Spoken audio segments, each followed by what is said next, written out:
इतरांच्या चेहऱ्यावर आनंद बघायला खूप भारी वाटतं आणि त्या आनंदाचं कारण जर आपण असू तर एक वेगळंच समाधान. नमस्कार, मी स्मिता म्हणजेच मराठी कन्या. आज एका खास कारणासाठी घरातून निघालो. तासभर प्रवास करून अंकिताच्या घरी पोहोचलो. भरपूर गप्पा मारल्या आणि महत्त्वाच्या कामाला सुरुवात झाली.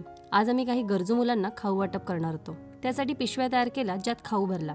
सोबतच अंकिता तिच्या अर्थनेक्सेस ग्लोबल फाउंडेशन या एनजीओ बद्दल माहिती देत होती. मराठवाड्यातल्या पूरग्रस्तांसाठी आपण सर्वांनी केलेली मदत ही याच एनजीओला दिली होती. आज आम्ही अशाच एका कामासाठी भेटलो होतो. मला तिने हा टी शर्ट दिला आणि सांगितलं, हा फक्त टी शर्ट नाहीये, तर समाजकार्यासाठी कायम तत्पर राहून काम करणाऱ्यांसाठी ही ओळख आहे. सर्व सामान गाडीत भरून आम्ही निघालो पनवेल जवळच्या एका वीटभट्टीवर.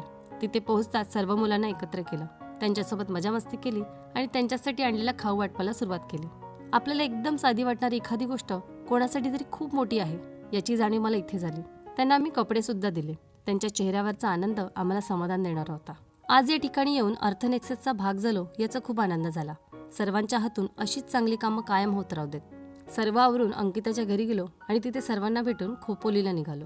इथून अमोल आणि त्याचे मित्र फिरायला जाणार होते. स्वप्नीलच्या घरचं मस्त जेवण जेवून त्याच्या मुलासोबत वेळ घालवला आणि आजचा हा सुंदर दिवस संपला. भेटूया पुन्हा एकदा अशाच एका नवीन व्हिडिओमध्ये. तोपर्यंत ओके, टाटा, बाय.